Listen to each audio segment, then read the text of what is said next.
রাজবাড়ীতে ধানের বাম্পার ফলন হলেও হাসি নেই কৃষকের মুখে।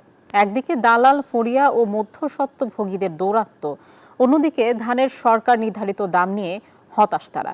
এছাড়া সেচ যন্ত্রের জ্বালানি, ডিজেল ও বিদ্যুতের বাড়তি দামের সঙ্গে বেড়েছে সার, কীটনাশক সহ শ্রমিকের মজুরি। ফলে ধানের উৎপাদন খরচের সঙ্গে মিলছে না বাজার মূল্য। ধান কাটতে সকাল সন্ধ্যা ব্যস্ত চাষিরা। আবহাওয়া ভালো থাকায় চলতি মৌসুমে রাজবাড়ী জেলায় বোরো ধানের বাম্পার ফলন হয়েছে। কিন্তু গত বছরের তুলনায় এবছর বোরো আবাদে সেচ যন্ত্রের জ্বালানি, সার, কীটনাশক ও শ্রমিক সহ আনুষঙ্গিক খরচ বেড়েছে। ফলে উৎপাদন খরচের তুলনায় বাজার দর কমে আসায় দুশ্চিন্তায় কৃষক। সারের দাম বেশি, ওষুধের দাম বেশি, জোনের দাম বেশি, আমার তো লস। 2 মাস পরে এলে চালের দাম বেড়ে যাবে নি, আমার ঘর থাকবে না খাবারটা, আমরা তাহলে কেমন চলবো? কৃষকের এই ধান চাষ করে তো লাভ আছে না, লস যাচ্ছে। বাজার থেকে কম দাম নির্ধারণ করায় কৃষকরা সরকারের কাছে ধান বিক্রিতে আগ্রহ হারাচ্ছে, জানান খাদ্য নিয়ন্ত্রণ কর্মকর্তা। বান্ডেল থাকলে প্রতি সেনমানিতে টাকা বাঁচবে।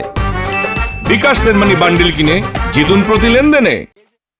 কৃষক বাইরে যা দাম পাচ্ছে সরকারি মূল্য তার চাইতে কম, যে কারণে 3 বছর ধান এবং গম আদৌ হয়নি। তারপরে গত বছর সরকারি রেট ছিল 33 টাকা, এই বছর হচ্ছে 36 টাকা। কোন কৃষক এখন পর্যন্ত গুদামে এসে কেউ বলছে না যে আমি ধান দেবো, আমার ধান নেন। হ্যাঁ, আমরা নেওয়ার জন্য আসলে আগ্রহী হয়ে আছি, কিন্তু সেভাবে এখন পর্যন্ত আগ্রহ দেখাচ্ছে না। উপজেলা কৃষি বিভাগ বলছে, কৃষকের উৎপাদন খরচের সাথে সামঞ্জস্য রেখেই ধানের দাম নির্ধারণ করেছে সরকার। 34 টাকা করে যদি হয়, অবশ্যই তার লাভ করতে হলে 34 টাকার বেশি দামে তাকে বিক্রি করতে হবে। এবং আমি আশা করি বা আমাদের যে পলিসি মেকার যারা আছে তারা ধানের যে উৎপাদন খরচ এবং এটার সাথে মিনিমাম লাভটা ধরে বাজার মূল্য নির্ধারণ করবে, এবং সেই দরে যদি সরকার ধান কৃষকরা বিক্রি করে তাহলে অবশ্যই কৃষক লাভবান হবে।